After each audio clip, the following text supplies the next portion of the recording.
Scotty. What are you doing, sir? I am Making things right? Yep, with heat shrink and all. Look at you. You know we have the other crimpers too that are a little bigger. Yeah. The orange ones. But these are the legit GM ones. These were not cheap. They were a present from Wick though. Because he actually bought two. There we go. Come on, come on, come on. There we go. Now. Look at that. Work of art.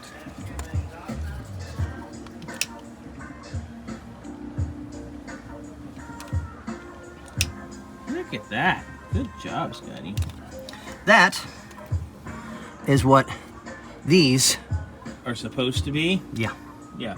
This is right. right. This is wrong. Yeah, the only other way to do this is to get the actual ones that slip on and solder it and use heat shrink.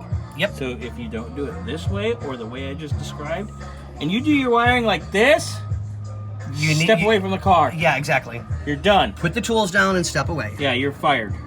Fired. Yep. All right, we'll be back with Scotty in a minute.